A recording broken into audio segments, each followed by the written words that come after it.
Olá pessoal, tudo bem com vocês? Aqui é o professor Danilo de História. Hoje nós vamos iniciar um novo capítulo do livro falando sobre o Instituto Histórico Geográfico Brasileiro e sobre os aspectos que garantiram a formação da identidade nacional brasileira. Bora lá!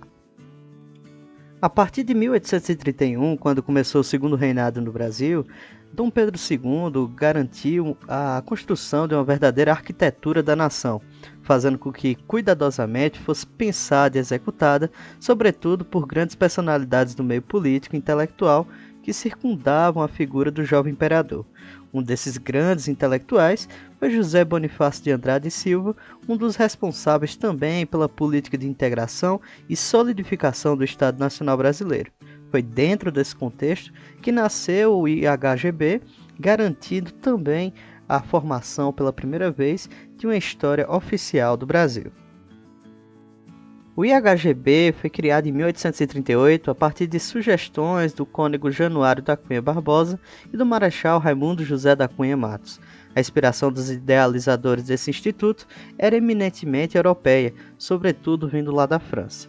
O IHGB teria por principal função promover agendas de investigação e produção de relatórios científicos sobre as diversas regiões que integravam o país, visando assim garantir uma maior compreensão de todas as complexidades brasileiras a par da produção de uma identidade cultural, social e política.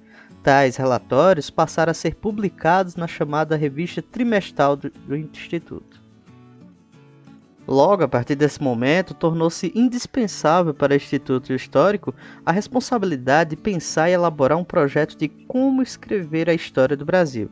De outra forma, era necessário criar um modelo de representação da identidade brasileira por meio de recursos historiográficos, por meio de conceitos que dessem conta da formação da nação, da nossa raça, das raças que compuseram a nossa identidade, dos fatores geográficos, climáticos, econômicos e políticos que se engendraram e garantiram que, além de outros aspectos, pudesse ser feita uma história do Brasil.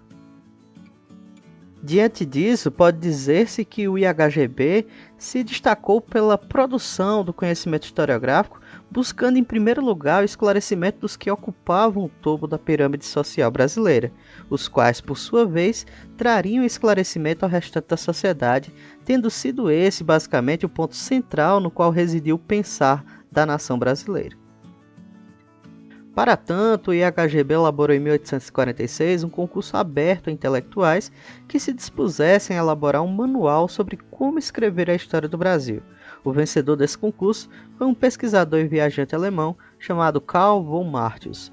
Foi com ele que nasceu o modelo de história do Brasil que leva em conta os elementos harmônicos das três raças, o índio nativo aqui da América, o branco vindo da Europa e o negro africano. Também considera-se a influência da extensão territorial na composição da nação brasileira.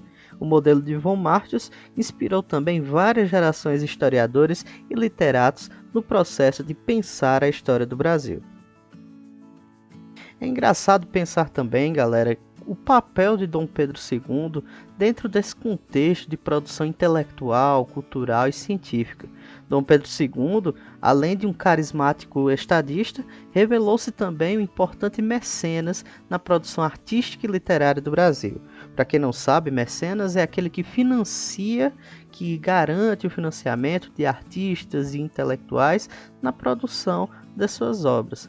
O bolso do imperador literalmente patrocinou diversos literatos, artistas e profissionais de vários ramos da ciência no intuito de favorecer uma fundamentação e uma autonomia cultural necessária à elite local brasileira, ansiosa em definir sua própria identidade. Para o jovem monarca, a unificação territorial do império podia ser insuflada pela unicidade cultural, já que a carência de uma identidade verdadeiramente brasileira podia resultar a médio ou longo prazo em um agente de divisão interna ou de enfraquecimento das instituições do governo. Logo, construir a identidade do Brasil não era meramente uma questão cultural, mas uma questão política também. Além de mecena, Dom Pedro II, ele aspirou a artista e a cientista também, participando várias vezes das reuniões do Instituto Histórico e Geográfico Brasileiro. Na prática, os trabalhos do IHGB circulavam nos moldes desse projeto propício ao fortalecimento da monarquia, do Estado e da unidade territorial brasileira, que também seria uma unidade cultural. Nos recintos do IHGB, foram constantes as discussões a respeito da importância dos reis para a conformação da cultura nacional, assim como as comparações de Dom Pedro II com reis antigos como Alexandre, Augusto, Marco Aurélio, entre outros, e os mais próximos cronologicamente também, como Luís XIV, rei da França, cujo exemplo era seguido pelo nosso príncipe.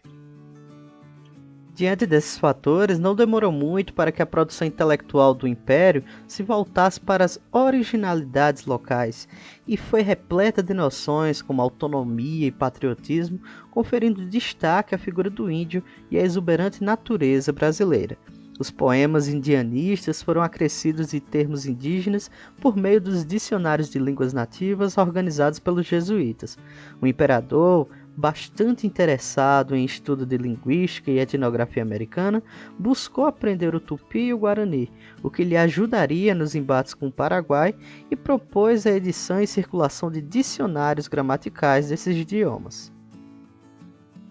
É importante também destacar, galera, que Dom Pedro II, ele ao mesmo tempo que se inspirava em Luís XIV, ele também se projetava como um rei esclarecido, no caso, um imperador esclarecido. A tal ponto que ele parafraseou a famosa frase "o Estado sou eu" e se colocou como "a ciência sou eu", no qual há uma ligação direta com Luís XIV, mas também com a postura e com o interesse do imperador dentro do país em construir uma intelectualidade e uma culturalidade propriamente brasileira.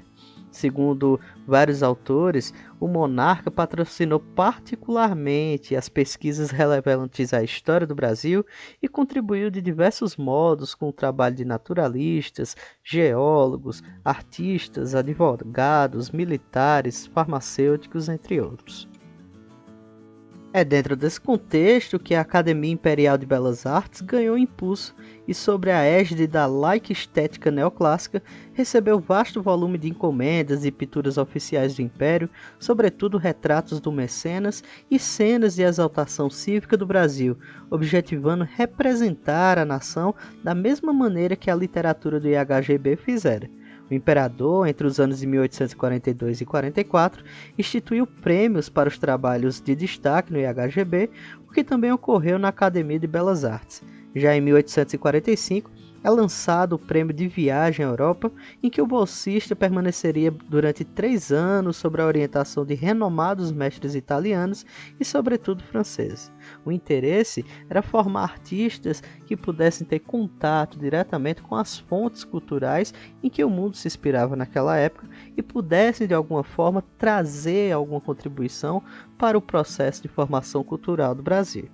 Dom Pedro II, em relação a esse projeto de mecenato, esse projeto imperial, cria-se uma relação entre a ânsia do monarca em não só arraigar a própria imagem de governante, comprometido com o Estado e com a nação brasileira, mas também em sobressair uma memória e pertinentemente garantir também o desenvolvimento de uma cultura nacional, garantir a sua unidade não só política, mas também criar uma identidade da qual todos os brasileiros possam se identificar.